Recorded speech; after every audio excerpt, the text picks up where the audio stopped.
6th, the 6th of February. Thank you, Susan. Susan, call the roll, please. I'd be delighted. So for the Downtown Development Authority meeting on February 6th, Newcomb Clark. Here. Russ Collins. Here. Bob Gunzel. Lee Gunn. Here. Roger Hewitt. Here. John Heathja. Here. Joe Lowenstein. Here. John Mowat. Nader Nassif. Here. Keith Orr. Here. Sandy Smith. John Split. Here. We have a quorum. Thank you. Next item on our agenda is audience participation, and we've had Al Haber sign up to speak. You come to the podium, please. You have 4 minutes. Thank you. So, hi, it's nice to be here again. I'm your friendly, persistent agitator for a park and people's place on the library lot, and I put on your space some ideas I wanted to just express directly.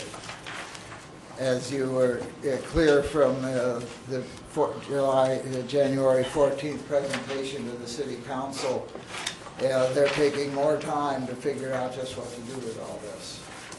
And I want the Park Commission and the Energy Commission and Sustainability to look also at the 4 or 5 city properties. So nothing is going to happen very soon.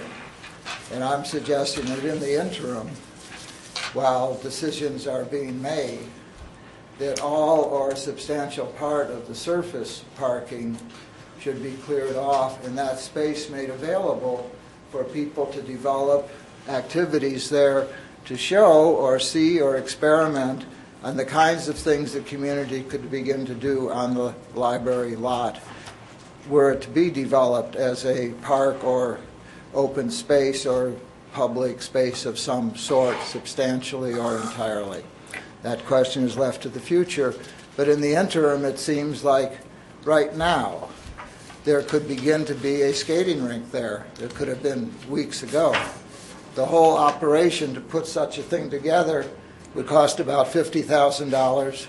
About half of that people have said they will put in. You could make a demonstration grant from your funds to cover some of the cost for a level platform in the artificial ice. There are volunteers who could make it. A staff person could be there at a living wage to supervise. See how it works for 2 months, $50,000, half of it in hand or more or less. You could help that just to show, well, let's experiment and see what's happening, what could happen there. And similarly, begin to look for activities that could be scheduled there, like a spring party over the spring equinox weekend, or a Earth Day party in April. Invite people from the community to see what could be done on that surface and see what happens while nothing else is happening. More interesting, better than just parking cars there. And it is really counterintuitive to park cars on the surface. You want people to learn to park underneath. Well, I give them an option right before they're going down to say, well, maybe there's a space on the top. But mostly, those spaces are 15 or 20 occupied and mostly unoccupied. There's surplus parking in the system downstairs or at the Y lot. Cars that park on top could park elsewhere. Handicap parking could be on the library lane. You could easily clear all or a substantial part of that west of the elevator for community use with no loss to the system, with a lot of opportunity for people to experiment what sort of stuff would we like to do.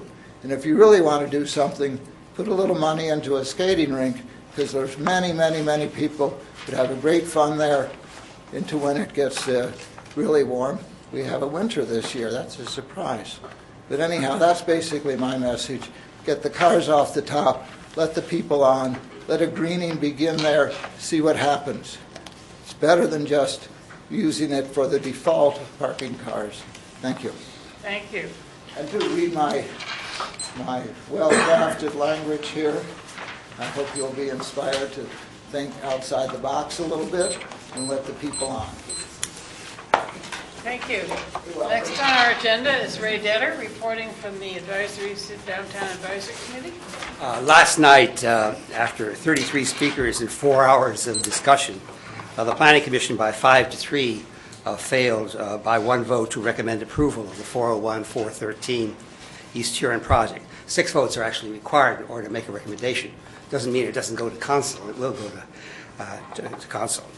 But I should mention, with regard to the nature of that vote, that in terms of their own declarations, even those who voted for it expressed their dislike for the size, the mass, and design of the project, which will be the largest building constructed in downtown Ann Arbor. Our CAC members last night took the position that no project should be described as by right until it conforms to our adopted city plans and ordinances and does not have a major negative impact upon its neighbors. That's not true of 401-413. Over 2 years ago, all of us remember that, I think, our new A2D2 zoning, design guidelines, and design guidelines board and process were approved by City Council. We thought we had done a satisfactory job on all of that, but we were pleased when the mayor and also the City Council promised to revisit what we had done after a year and make improvements as needed. The Downtown Area Citizens Advisory Council and also the Downtown Neighborhood Design Review Committee, which represents the 8 neighborhood associations in the downtown area, believe that now is the time to make those changes. City departments at this point are now looking into revisiting the pattern of the public participation meetings because they're not working as expected. In the case of 401-413 East Huron, these out-of-town developers called the meeting, ignored much of what was said by the public, and then wrote an inaccurate report because they write the report that was given to planning, and we don't want this to happen again. These out-of-town developers also appeared at the one required meeting before our design review board. They listened, but made none of the important changes highly suggested by the board in mass and setbacks and reduction of the negative impact upon the nearby residential and historic neighborhood. They only had to appear once, and as you know, compliance is voluntary. Next week, the design review board is scheduled to meet to consider future changes in the guidelines and the process.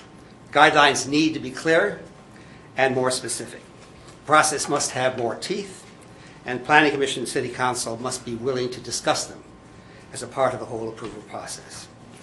For future projects in 5 downtown public sites, the DDA connecting William Street recommendations, which we strongly support, asked the Planning Commission to report to City Council how future developers considered changes in their design in response to design review board process.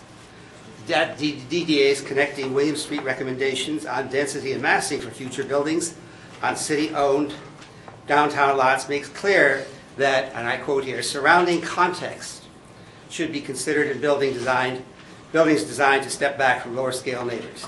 What the DDA connecting William Street pattern requires for developments on city-owned property, we feel should also be required for all new buildings in the downtown, whether they're public or they're private. Our design guidelines and zoning should also reflect our adopted city plans and ordinances. I'm not going to go into those at this particular point, but our city, our downtown plan adopted in 2009, and also our Planning Commission have very strong recommendations with regard to the nature of what it is that we should do in terms of the nature of our zoning. And currently, the zoning that we have doesn't necessarily always reflect that. In the case of the 401-413, the impact is so negative with regard to the nearby residential and historic neighborhood that they passed an unprecedented resolution opposing this project at 401-413. We looked then at the zoning, and frankly, the zoning's wrong. And I think I raised this yesterday at another meeting, is that some of us don't even know the fact that right next to City Hall, on that property, which is the driving, or the, I'll finish this one sentence, okay, is the parking lot for Michigan Credit Union. That's zone D1. Right there, you could build a building under the current zoning, which we need to take a look at and change. You can build a building there 18 stories high, from the sidewalk to all of the lot lines. And that conforms to the nature of the zoning. We need to change that. Thank you, Ray. Next agenda item is a presentation by the AATA, who have briefly left the room. Okay, Michael Ford is here.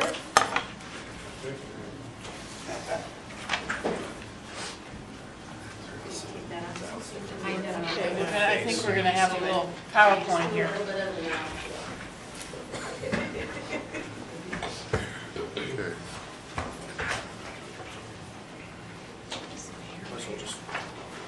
apply to see what Susie wants to say. Okay, great. So I'm just following this. You're up. I am up. Well, thank you for having us here today. I think what I'd like to just emphasize is that we've had a very good working relationship with the DDA for the last several years. We provide service that has been very robust, and your support of that service in terms of funding has been very, very helpful to our continuation.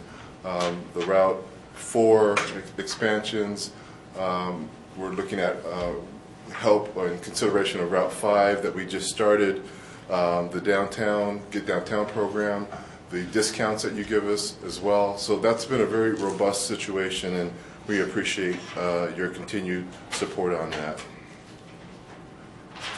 What's the next?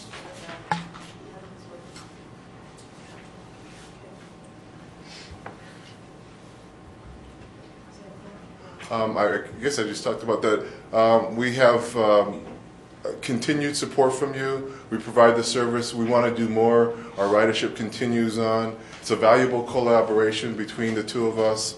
We're here to talk about that and look for more support from you on that. What I want to defer to is Nancy to talk about the impacts of what that means. We have a lot to tell you about, and we want to tell you about how your support is being valued in the downtown.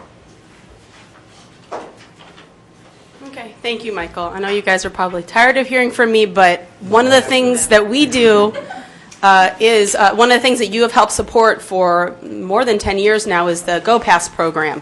And that is something that directly impacts downtown workers, and we really want to show you how it's been impacting downtown workers. So first of all, the Get Downtown program, as all of you are aware of, providing commuting services to downtown employees. And one of the great impacts is this story that just recently happened. So Jessica Skin and Body Apothecary was a business that was outside of downtown, on the west side of Ann Arbor. They had plenty of free parking.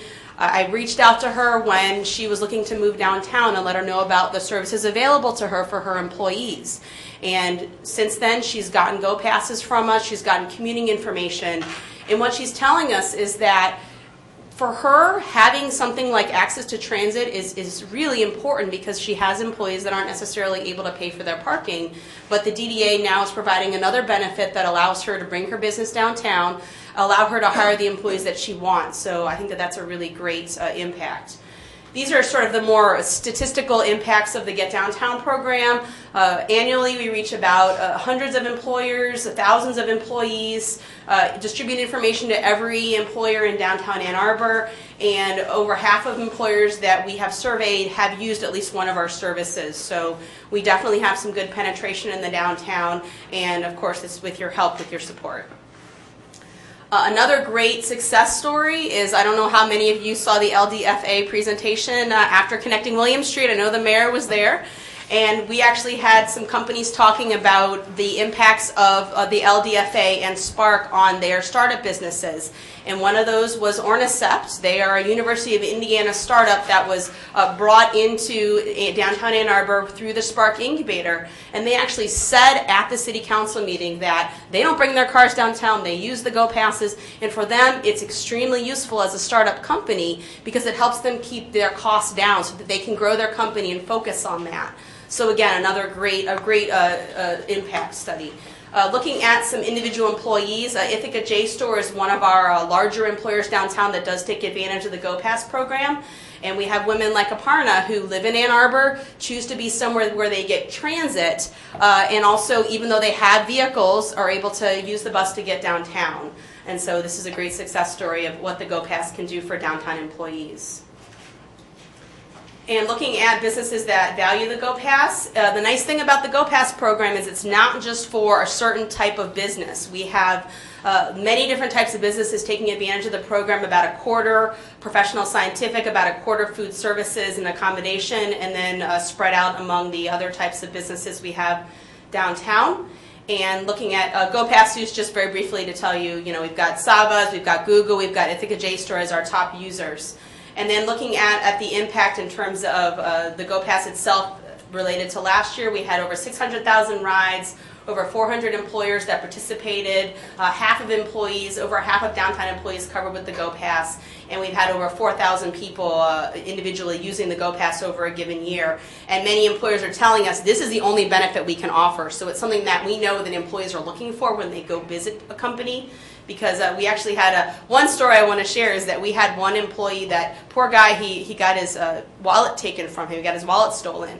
And so he came to us to get a replacement Go Pass, and when he got that Go Pass, he hugged my coworker. Because he said, if anything in my wallet, this is the thing that I did not want to lose. So it's just very interesting to see how important this sort of benefit is to downtown employees.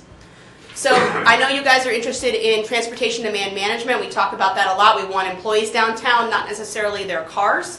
Well, we looked at the actual impact. We asked Go Pass users in our last, the AATA's ridership survey in 2011, well, if you were not to have used the bus today, what else would you have done? And 20% of them said, I would have driven alone. And that represents about 826 employees that are not driving their cars downtown annually, which is equivalent to another library lane parking structure. So again, showing the impact of the fact that those people are not coming downtown in cars, they're able to use alternatives, and that's not even counting all the people you're helping with walking and biking. So it's a great statistic. Going into discounts, the AATA, the DDA has been supporting the AATA through providing Go Pass discounts for both Express Ride and Night Ride customers. And here's two of our success stories. We've got a woman that works at Bank of Ann Arbor and a employee that is a bartender at the Out Bar, and both of them are using the services, taking advantage of them. In the case of Express Ride, those are all employees that would have driven downtown had they not had this discount. And in terms of Night Ride, these are people that are not able to get back home again on transit because the buses are stopped running, and Night Ride is sort of that gap that can fill in for them, and especially for individuals that are coming from Ypsilanti, it's a huge benefit for them to be able to use that service. So just overall impacts in terms of Express Ride, we've got some employees taking advantage of that discount, and as I said, they would have driven to work had they not done that. For the Go Pass discount, about 4,000 trips taken last year. We continue to see that increase, and a lot of that is as a result of the increase east of 23 for allowing people to use Night Ride service to Pittsfield, Ypsi, and Ypsi Township. And so bottom line for our program and for the Go Pass program is that it's really about providing a benefit for downtown Ann Arbor employees, a way for employers to provide something that allows them to have attraction and retention of employees, and then it's got this TDM function. So we're really hoping that you see the value in this program as part of what you offer in transportation for the downtown area, and we'll keep moving on from that. So now I'm going to take it over to Michael again just to give some background on the Route 4 and 5 improvements that have recently been undertaken.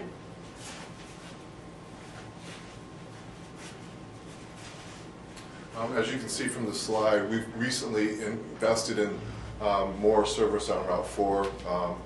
Actually, this month or last month, we started the improvements. We've seen a 30% increase on Route 4. And we just started Route 5 on Packard about 2 weeks ago, and that's done very well as well. All this is to say a lot of people are coming east of 23, and it's had a tremendous impact in Ypsi Township, Pittsfield, to downtown Ann Arbor. So it's a big, big deal. AAT has continued to expand to accommodate those needs, and we want to do more. We can see that more and more people are wanting to ride. I know when we first started off on the extension of Route 4, we did get some help from DDA. We appreciate that $14,000. That meant a lot. I think we also got some help from the county on that. Since the initial move to the county authority, there's some areas that we want to continue to focus on. And one of the reasons why we're here today is to see what we can work to help move forward additional contributions. And we're working with you and other partners to make that happen. Do you want to talk about the impacts? Thanks. So again, I like to bring you some faces of people that are being impacted by what you're doing, because I think it's really important to see that. I went around and talked to, these are all employees that live in Ypsilanti and are taking advantage of different services, and just some things to point out. Some of these individuals they don't have cars because of cost. Some of them are carless by choice. And some of these individuals, including somebody, Iona, the dairy manager at the co-op, says the only way I can get to work on time is to be able to use that Route 4. So it really just goes to show you that it's really important to have the service east of 23, because there's many employees that are taking advantage of it. If you want to change slides, I'll show you the impacts. This was really surprising to me, which is that half of the organizations that participate in the Go Pass program, so that's over 200 organizations, they have employees who are riding the bus east of 23, who are getting on the bus east of 23. And almost half of all Go Pass users, so employees, are boarding the bus east of 23. So you're talking about a huge talent pool of workers that I'm sure many of you that run businesses in downtown Ann Arbor know are coming from east of 23, and because of the expansion, I've heard so many things about thank you for having this expansion, because the buses have been crowded. I haven't been able to get on. Now I can get to work on time. I could get to work on time before, but now it's much easier. It's much nicer, because these are the 4 and 5 are the biggest routes for many of the employees coming from Ypsilanti and other areas. And just to give you a sense of some specific employers, these are employers that have a percentage of their ridership coming from east of 23. And as you can see, there are some employers that are in downtown Ann Arbor, over half of their workforce are taking rides east of 23. And that's a really, really big deal for them and also for the downtown. And I think that we all really recognize that impact. So just talking about the bottom line again, we've got lots of employees that are coming into downtown from the east of 23. Clearly, it's an essential talent pool, and the DDA, through your Go Pass participation, has made that possible. And now, as we look to ways to continue to fund that service, we're just looking to see if we can continue to extend that partnership. So I think now Michael's going to go into sort of the investments AETA has made, and then what our request is going to be of you. We've continued to invest in this partnership, and I really want to talk about the partnership. But we really think that we can do more, but it doesn't work without working together, and we want to continue that. We can bottom line it. We've got about $1.3 million invested. If you look at the Get Downtown program, you see that at $213,000. Night ride, express services, you see that number as well. The Route 4 investment, that's a huge amount, about $648,000. And then Route 5, which you just recently added, is at $1.3 million total. So we're very committed to trying to bring in services that are going to meet the needs, particularly in the downtown area, and continuing our working relationship with the Good Downtown program and the DDA. When we're looking for opportunities, these are past contributions for last year, and we're looking for some increases. As you see, the Get Downtown program, there's not going to be an evaluation for 2014, so that's a reduction in costs there. For the Go Pass, we're asking for a slight modification and increase there. Night ride and the Go Pass discount, we're asking for a slight increase to offset the portion of costs for this service east of 23 again.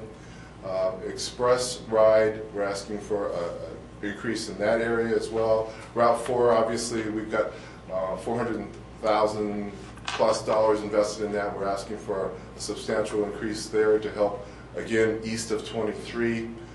Packard Route 5, we've been getting a lot of great reviews on the additional service there, and we're asking for an increase there. So that total is about $623,000.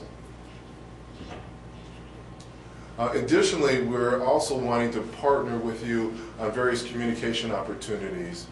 This serves as one example of how your brand is very, very strong. It talks about the downtown area, and we would be delighted to be associated with some type of joint marketing communication opportunities. So this serves as one example of many that we could come up with and work with you on.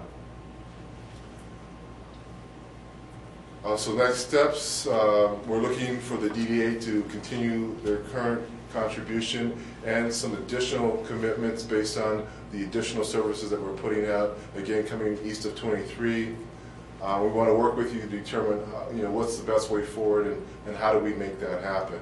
We're really excited about continuation of this partnership and everything that you bring to the table and what we can bring to the table and how we can further the opportunities for the employers and employees downtown, so they can all contribute or get more out of the services we provide. How about that? Okay. Thank you all very much. And I think what we'll do is refer this to the Partnerships Committee, and they can fashion a resolution of some sort if you so desire, and come to the March board meeting. Is that agreeable? That's what our plan is working. Thank you. Okay, the next thing is communications from DDA membership. Mayor Heftia. Yes, I had a couple of them, just to bring you up to date. And the first one is related to the presentation we just saw. If you go back a few months, you remember that after several of the outlying townships had decided that they did not want to participate in a countywide process, although I think AATA did a great job of outreach, and they had expressed a lot of support, but when it came down to it, they weren't as interested. The City Council took an action that effectively ended that process of outreach to the countywide, but we also specified that we would reset in working with the urban core, Ypsilanti Township, Pittsfield. And I think parts of Pittsfield is interested to an extent. The City of Saline is interested, and I just wanted to note that that process is ongoing, and there's outreach and conversations and explorations going on, and that's very vital to us here in Ann Arbor.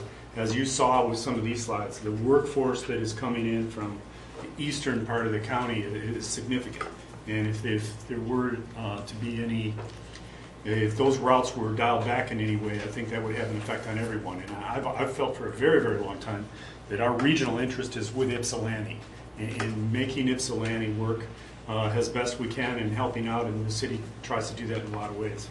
But I just wanted you to know that outreach effort is ongoing and has restarted, and I've had some conversations with folks. In fact, just last week I was meeting with people, the mayor and a couple of council members over in Ypsilanti, and I know that there have been others participating in those conversations. The other thing I wanted to update you on was at the Mayor's Downtown Marketing Task Force yesterday. We had a very enlightening report from representatives of Colliers and about the progress they're making in leasing the Borders building. And they have another tech company taking 16,000 square feet upstairs, and it was very encouraging. The building is filling out, and he made the point that it's hard to find good retail space in the city right now, and that those places are getting harder to come by. He attributed a lot of the success to the new density that is in the downtown area, and said that's really been a driving force. He also said that if you're going to get a grocery store, and they've been inquiring with some folks who specialize, they want twice the density that we have now in the downtown area. So whether we get a grocery store, because people sometimes bring it up to me, well, we need a grocery store downtown. We have grocery stores, but we're probably not going to get a major one with the density we have, and that may be fine too. So, but it was an enlightening presentation that the whole DDA might want to hear sometime about what is happening. Particularly, he was talking about the State Street area and the Borders area, and he put out there that he believes within just a few years we'll have 1,400 or 1,500 tech workers in that part of downtown. So I think it's very, very clear. It's obvious that we have established a tech campus in the downtown area, and that tech campus is growing, and we're going to have good, solid jobs coming into the city for, I would hope, for quite a while to come. So that's a real accomplishment, and I think that the DDA has played a strong role in that. Thank you. Any other comments from DDA board members? Roger? Should report that the connector study has met twice in the last 24 hours for a lengthy period of time both times. We examined yesterday our steering committee meeting. We examined the community outreach programs to both inform the community and get their opinions, and updates to the website, and we started some very initial discussions of what routes and modes of transportation might be appropriate for the connector. And then this morning we had a outreach with community leaders. We met with a number of both political leaders and business leaders. 3 members of City Council were there. both filling them on where we are to this point and eliciting their responses and their interests and concerns about the project. So I will keep everybody posted. We'll be having another meeting in a month from now, and possibly some meetings in between to look at some of the routing concerns, which are many. Anyone else? All right, I'd like to ask for a motion to approve the minutes of the January 9th meeting. I move. Is there support? Are there any corrections or additions? All in favor say aye. Aye. The next thing are the subcommittee reports. We'll start with operations. Roger. Okay. Turn to page 17. We have the second quarter financials.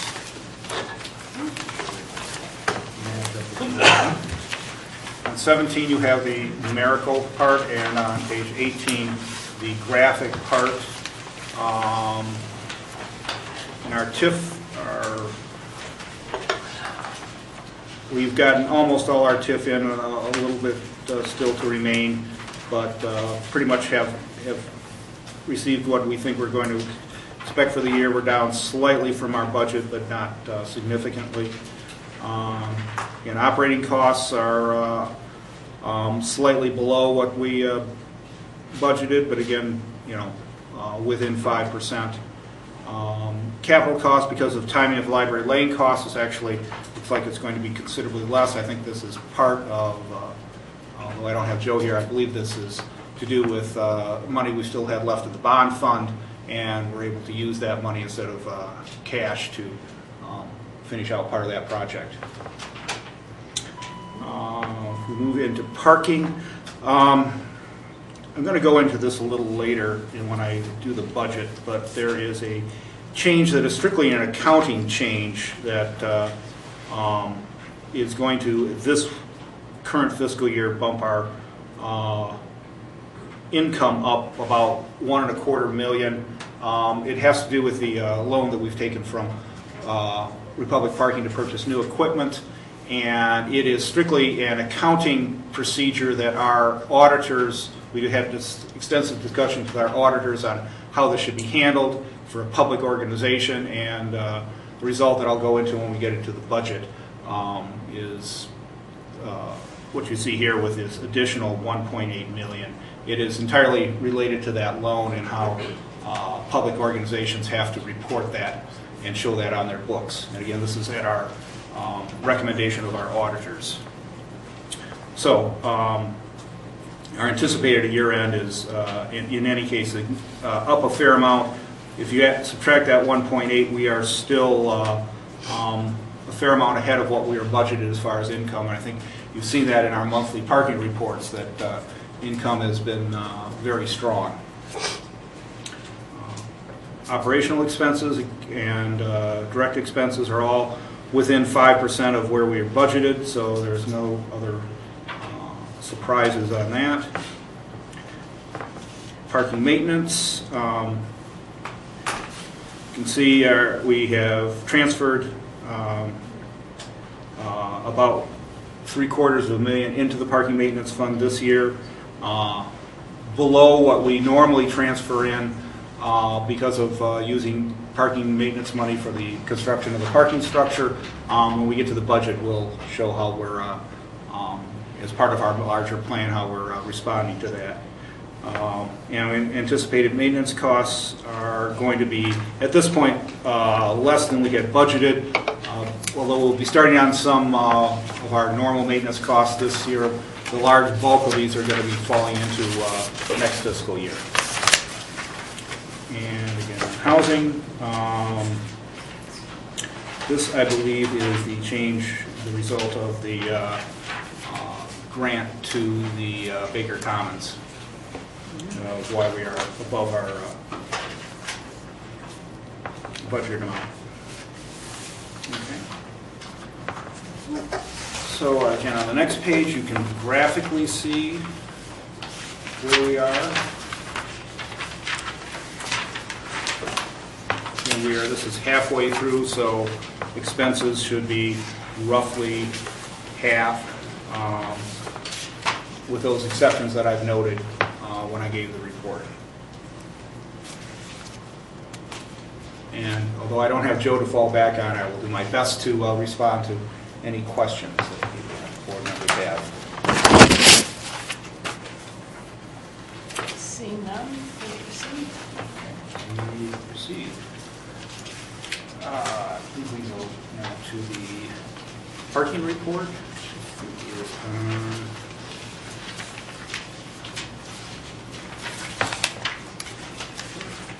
Yes, page 27 is, we actually have the December and the last 3 months and the last 6 months. So we actually have 3 revenue reports on parking.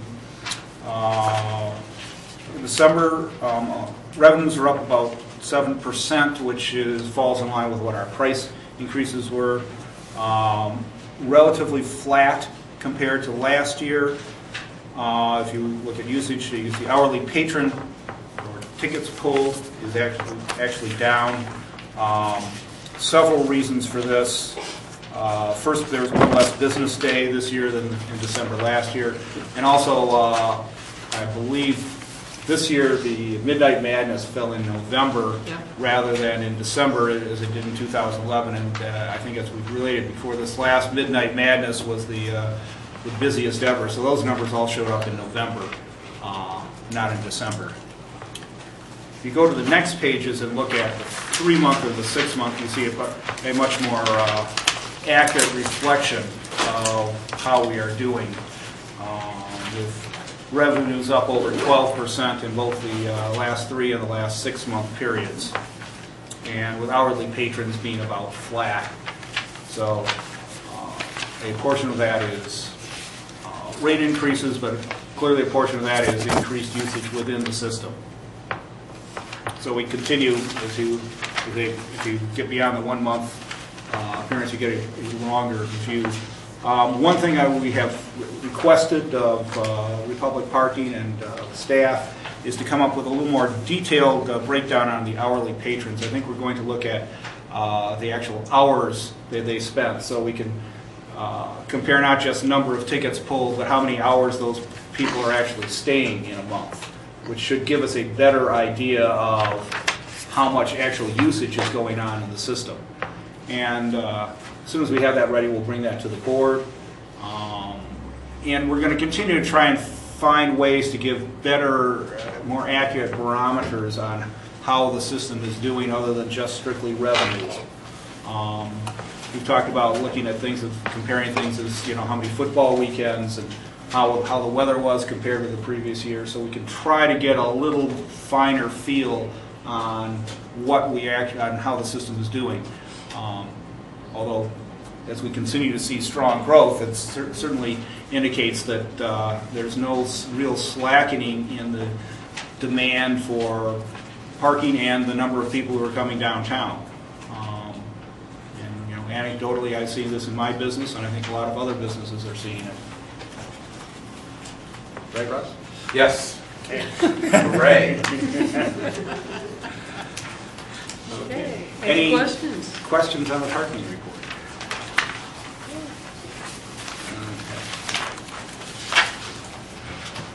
Okay. Moving on 31 and page 31 and 32, we have actually 2 budgets, a fiscal year 13 and 14 and a fiscal year 14 and 15.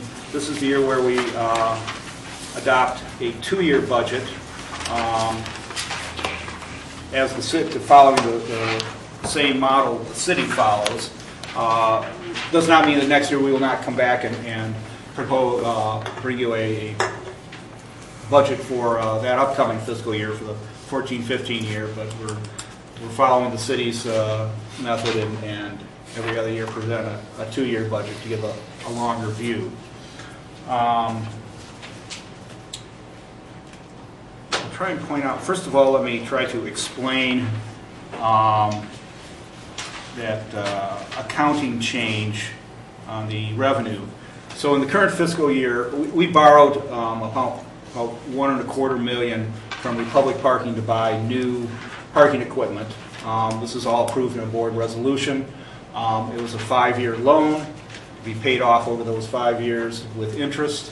When public institutions, as according to our auditors, this is a little hard for me in the private sector because at least you have to show it as a loan, but public institutions have to show that as income. So that $1.25 million we borrowed shows up as parking income in this current fiscal year.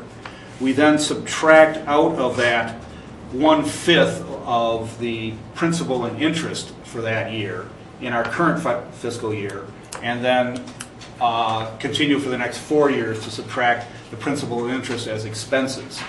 To try to accurately, even though the money has been spent, that's how it needs to show up on our books, again, according to our auditors. So if you look at the parking column, the 063 parking column, you'll see at the bottom that $833,000. That is essentially the remaining 3 years of paying back that loan. So although those expenses will be taken in future fiscal years, we're showing them here to give a more accurate view of where our fund balance will be, because actually the money's been spent. So if you subtract out those future payments, our fund balance in the parking system will be about $750,000. I know this is a little technical on the accounting side. I want to try to at least give people an idea of why these extra lines show up and why those abnormalities. It has actually nothing to do with our actual cash flow or cash, but is strictly accounting requirements. So, getting back to the budget, if you look at TIF, we're anticipating TIF being slightly under $4 million in the upcoming fiscal year. See our salaries, benefits, and administrative expenses, professional services, which are primarily engineering and legal, insurance, $140,000 for holiday lights and sidewalk repairs, the inter-fund transfer of $100,000 is to the housing fund.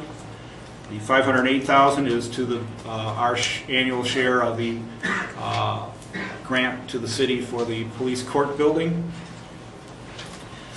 We are putting in $100,000 for energy grants and a discretionary $100,000 for additional potential grants.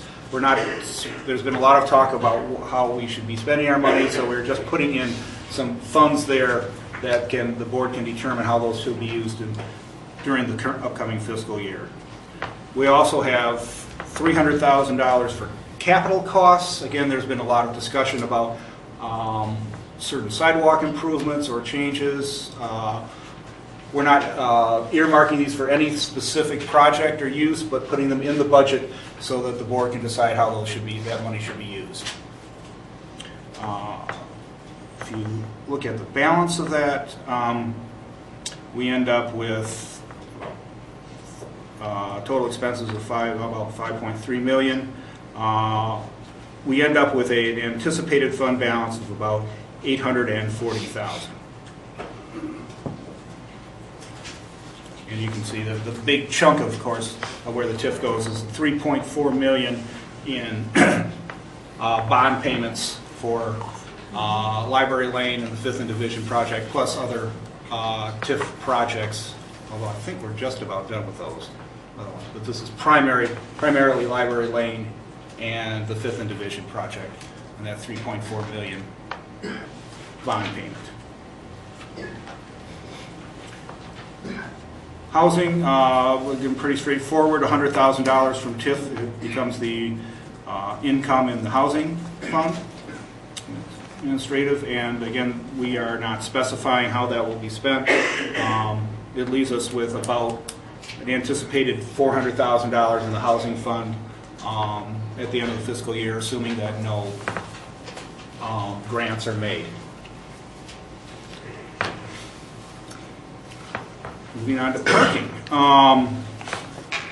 It's a little hard to gauge exactly where parking will be because we have seen strong demand. We are anticipating it's going to be over $19 million in parking revenue this year, plus the various miscellaneous income. You see the administrative portion of that and professional services. Republic Parking, the direct parking expenses of $6.5 million, about $500,000 in rent for parking lots that we get from other that are privately owned. The $3.2 million is the transfer to the city under our parking agreement, the 17% of our gross revenues. So the city can put in their budget an anticipated $3.2 million to the city general fund.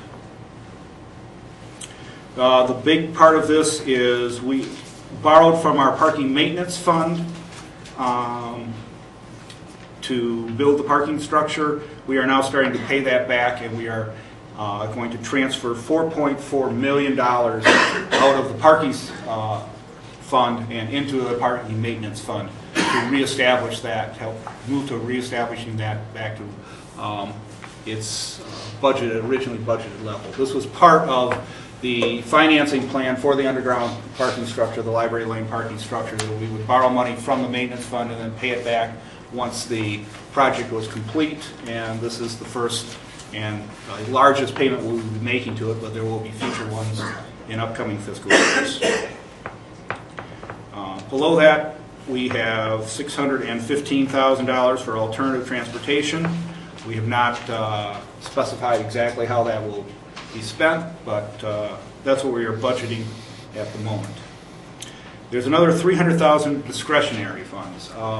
At the board retreat, there was a lot of talk about clean and safe in the downtown. There have been a number of ideas under discussion on how that could be achieved and what the DDA's role would be in that. We're, I think, a ways away from making a decision on that, but we're putting $300,000 in, so we have money in the budget to put toward clean and safe, whatever form that may take. So, because our total amount, capital costs are the remainder of the parking structure. We still have a final payment to make on that, and $3.1 million in our bond payments to cover both the current parking structure and past parking structures. So we end up with about a negative $500,000, brings our fund balance down to about 1.6, but when you subtract out that loan amount that we are forced to, by county, to put in, our true fund balance is going to be, again, about $750,000 in the parking fund. Parking maintenance, as you can see, that $4.4 million is being transferred into the parking maintenance fund. And we are anticipating doing, between routine maintenance and capital costs, about a little over $1.8 million worth of work in the structures in this coming fiscal year.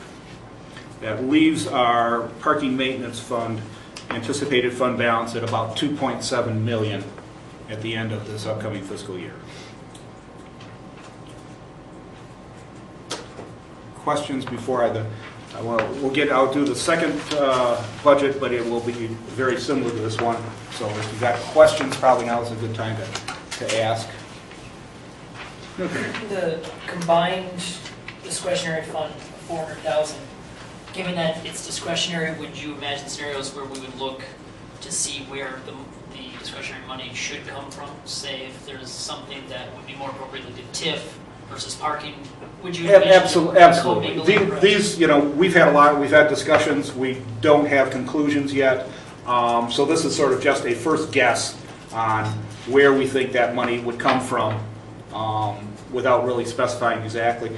As you know, we can modify our budget at any time.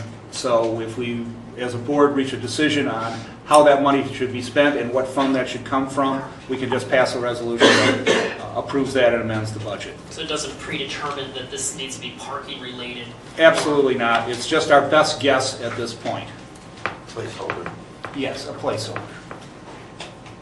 Any other questions? I just wanted to point out the administrative expenses. So salaries are listed, fringe benefits, administrative, total administrative costs of $814,430. Correct. That includes salaries. The fringe benefits follow the city's model. They're covered under the city, so those are pretty much already determined by the city. Administrative expenses, I'll have to go into the detail on that. But those are things like office rent, telephones, printing, supplies, software, bank charges. There are a number of basically the expenses you have when you're running an organization that's got a combined budget of $23 million.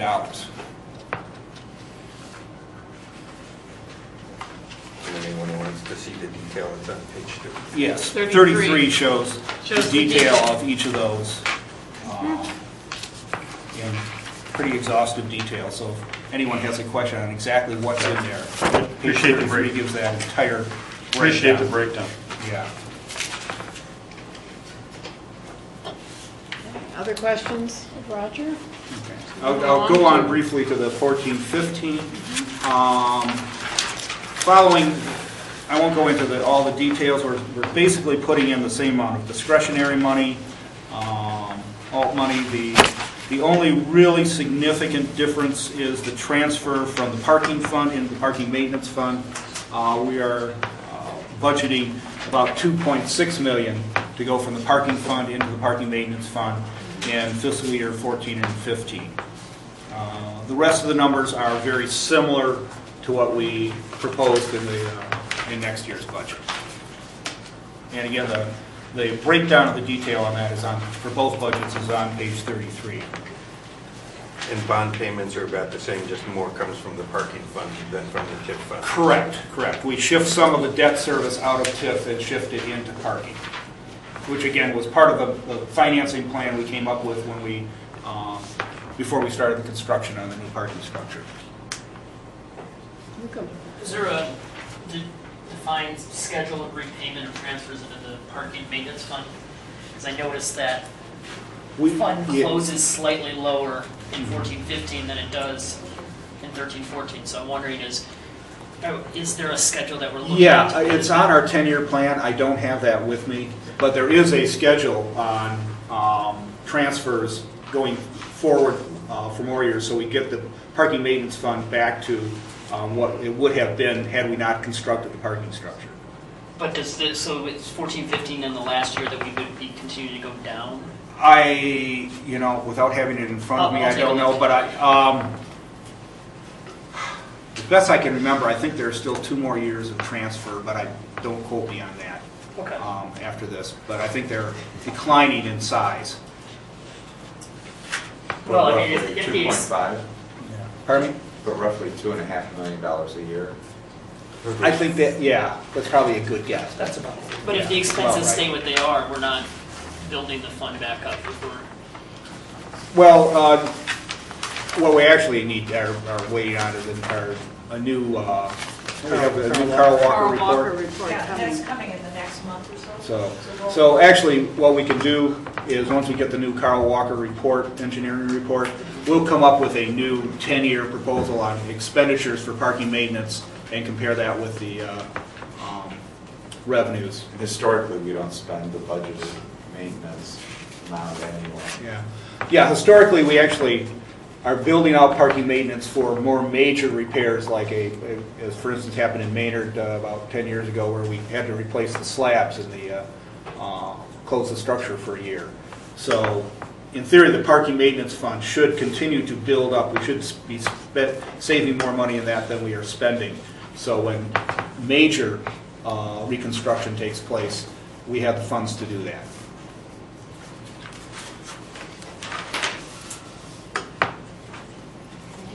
Okay. Did I move the? Oh, yeah. He'll take Yeah, I was care of going to that. do that. He was gonna do I'd like to move both the current fiscal year. I think the budget resolution is on page 30, I think. Yes. I'll second. Okay. So we can start It's discussion. been moved and seconded. Discussion on the budget. Questions? Anybody? Are you ready to vote? All in favor of the budget? Aye. Opposed? Thank you, Roger.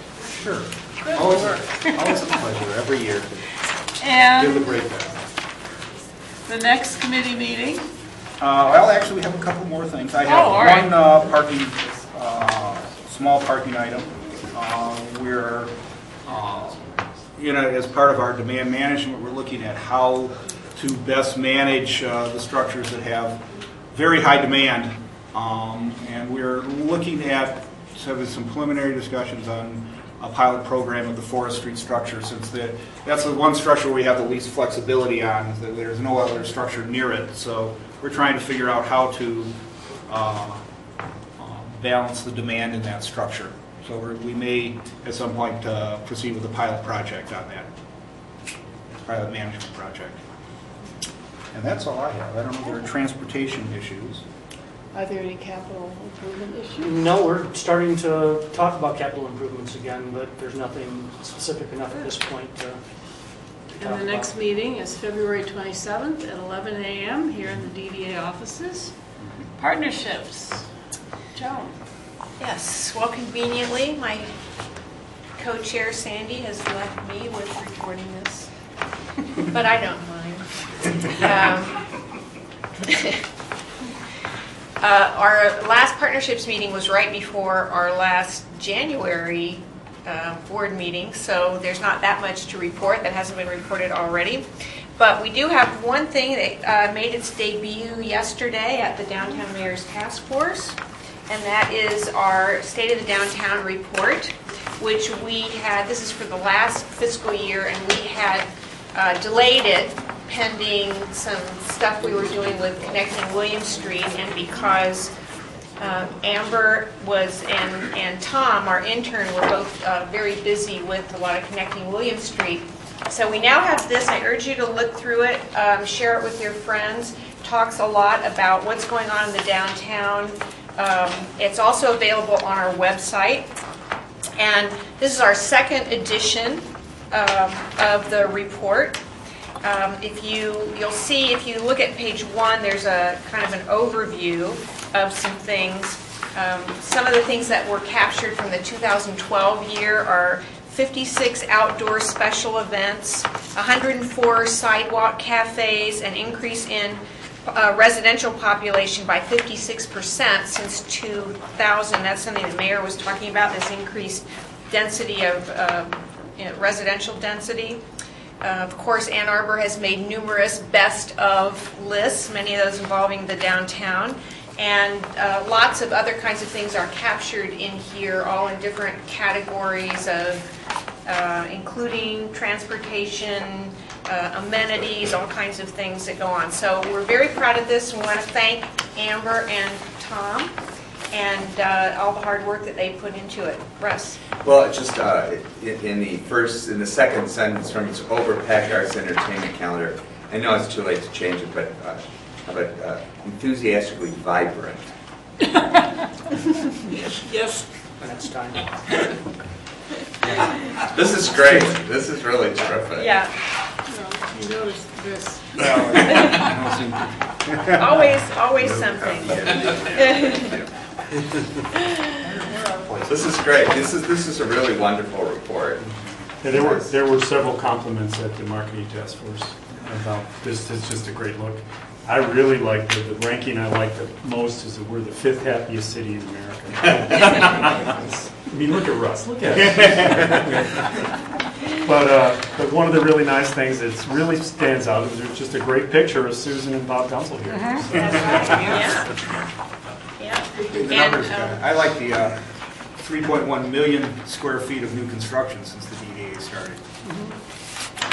And just, this is my plug, is Yeah. but for the DDA point. And sometimes I meet with graduate students, and this is one of those examples where I try to explain how a community decides on a DDA. But for the DDA, the 3.1 million, and if it was just by itself, proximity to campus, we would be seeing the same kind of robust development down in the Broadway Village area. We'd be seeing it at State and Packard. Think of the hospitals. There is a great deal to say about a group like yours who are working so hard to try to encourage the reinvestment by the private sector. And so that really speaks volumes to the impact you've been having over the last few years. And it's from all of those fronts: transportation, walkability, attractiveness. These pieces all add up. And so that didn't just happen. And it's really a tribute to all of you for staying the course and remaining true to your mission. Thank you, Susan. And something else I want to add is the value of this kind of a document, and the fact it's on our website too. What we heard feedback from when we did this last year was it's invaluable to CVB, Convention and Visitors Bureau. So look at what it does for visitors, and the more visitors who come here, the more people who are attracted to living in our community, maybe companies coming here. And Spark uses it as well as a tool. And so we're helping these other organizations through what we do best, which is really gathering this data and showing what the downtown can do. Thank you very much. That's great. And your next meeting, oh, you have something about the Housing Commission here. That request will come up for the next partnerships. Yeah, we have had Jennifer Hall come and speak to us about some more requests, and that'll be on we'll discuss that more at our next partnerships meeting, and that's February 13th at 9 a.m. Great, thank you, Joe. Is there any other DDA business? Are there any other people in the audience who wish to speak to us? I'll entertain a motion to adjourn. Move to adjourn. So moved. We are adjourned.